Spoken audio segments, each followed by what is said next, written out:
Cette semaine, nous recevons Mike Vitulano et Dominique Boudreau de Soccer Québec.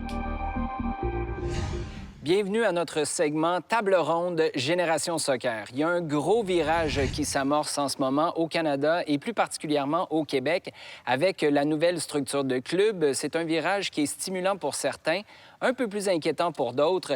Pour nous aider à en parler aujourd'hui, on a Dominique Boudreau qui est responsable du développement des clubs à Soccer Québec avec nous, tout comme Mike Vitulano qui, lui, est responsable de la formation des éducateurs à Soccer Québec. Messieurs, merci beaucoup d'être là. Merci.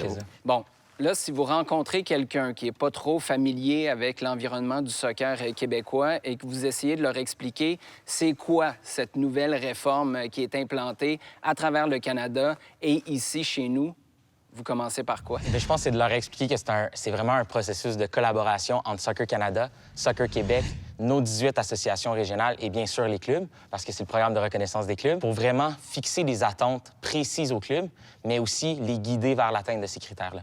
Et l'objectif de la réforme, c'est de faire quoi? Qu'est-ce qui concrètement va changer sur le plancher des vaches? Bien, on espère que les clubs s'organisent d'une façon structurée où ce que le côté gouvernance, infrastructure, technique et administratif, mais surtout le côté technique, pour qu'on puisse donner des environnements sains et sécuritaires pour les jeunes joueurs et joueuses à travers la province. Et de là, on va bâtir des joueurs qui peuvent passer au prochain niveau. On va se baser sur quels critères, Dominique, pour établir dans quelle catégorie les différents clubs se retrouvent? En fait, au Québec, il y aura 4 niveaux de reconnaissance. Normes pour soccer qualité, qui sont vraiment les normes fondamentales pour fournir un soccer qualité. La reconnaissance régionale, la reconnaissance provinciale, puis la reconnaissance nationale. Donc, c'est sûr qu'au fur et à mesure qu'on monte dans les niveaux, bien, les critères puis les exigences vont être plus serrés puis vont être plus exigeantes auprès des clubs. Mike, tu te promènes un peu partout au Québec. Tu as de l'expérience ailleurs au Canada aussi. C'est reçu comment, cette réforme-là?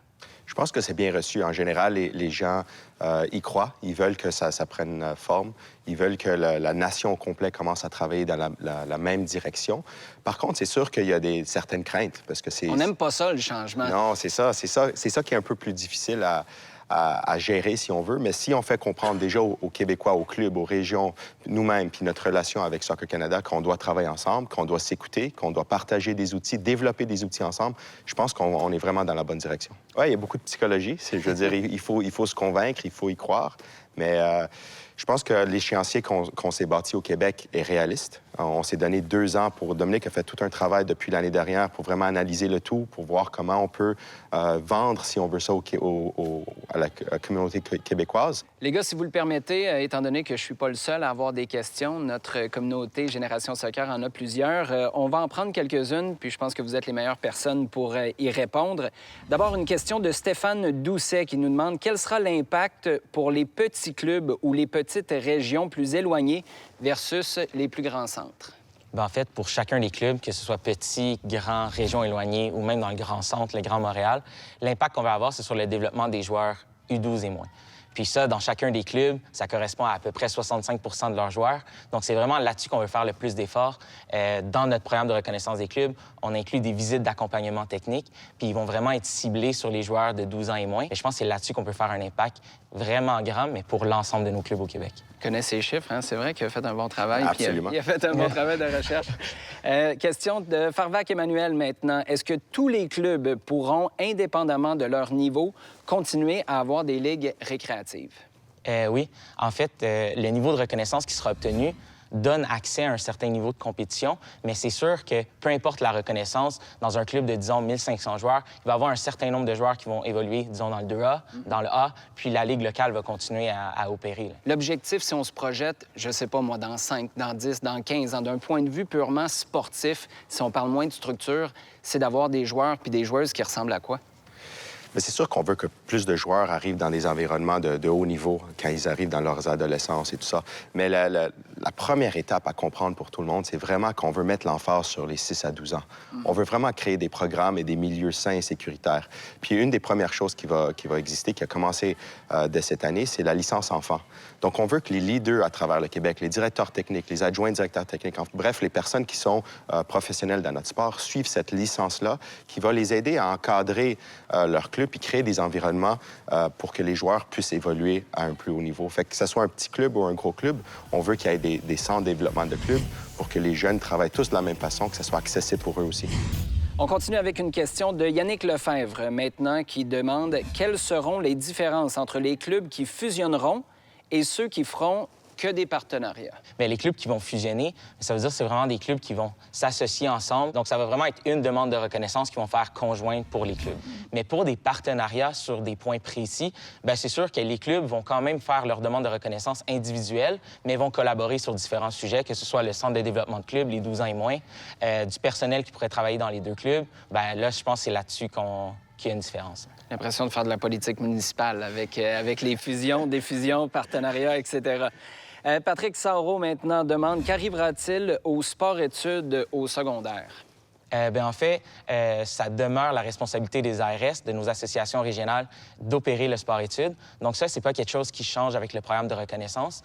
En fait, l'accent sur lequel on veut mettre avec le programme, c'est vraiment que les responsables de sport-études, puis les directeurs techniques de clubs, qui ont des joueurs qui évoluent dans les sports-études, bien, de communiquer pour éviter une surcharge de travail de la part des jeunes qui évoluent autant en club qu'en sport-études. Et ça a été un problème au fil des ans, peu importe la structure. Des joueurs qui s'entraînent beaucoup au sport-études, qui s'en vont peut-être en sélection par la suite, qui jouent avec leur club pour préparer une saison, par exemple. Il y a des moments dans l'année où la communication se fait pas, puis il y a des joueurs qui sont vraiment surtaxés, Mike. Oui, de plus en plus, la communication est beaucoup meilleure, surtout dans les mois d'avril et mai, quand les saisons recommencent et il y a des pré-saisons juste avant. C'est beaucoup meilleur. Je visite plusieurs sports-études pour faire des évaluations d'entraîneurs, puis je vois que les joueurs sont au repos, sont en tennis-ballon, sont présents quand même, mais ils savent qu'ils ont un entraînement le soir ou le lendemain.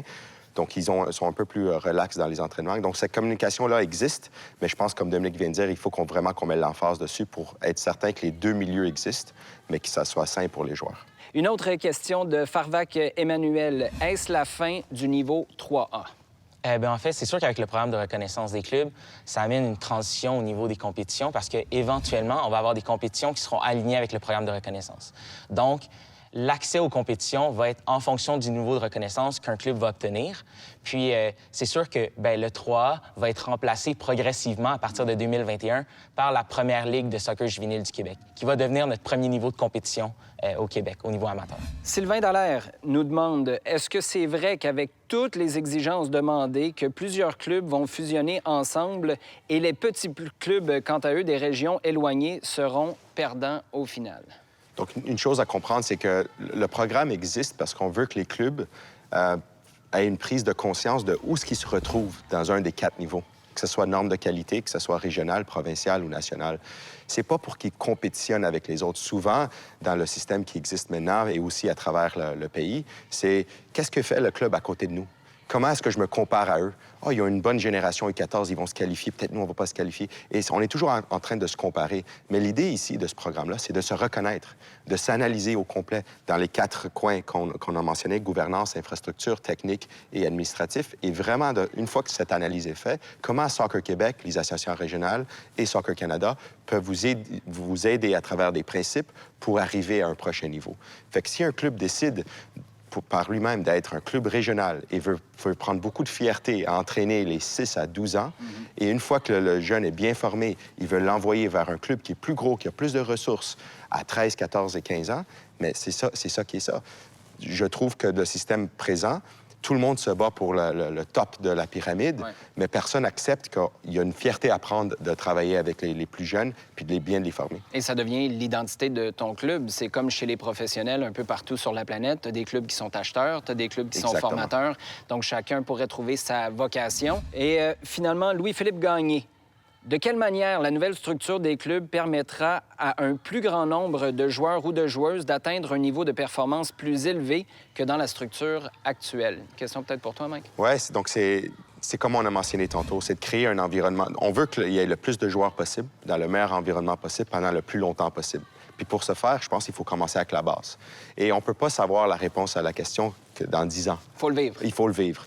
Mais je suis convaincu, puis Soccer Québec est convaincu, Soccer Canada est convaincu qu'en mettant en place ce système-là, les jeunes vont évoluer à travers le système. Il va y avoir plus de jeunes qui vont aimer le sport, qui vont rester dans le sport, qui vont devenir entraîneurs. Je pense que ça va aider la structure au complet. Dominique Boudreau, Mike Vitulano, c'est un sujet qui est assez complexe à résumer en quelques minutes. Vous avez fait un excellent travail. Merci de l'avoir fait, puis surtout, merci de votre visite. Merci Merci à beaucoup. toi.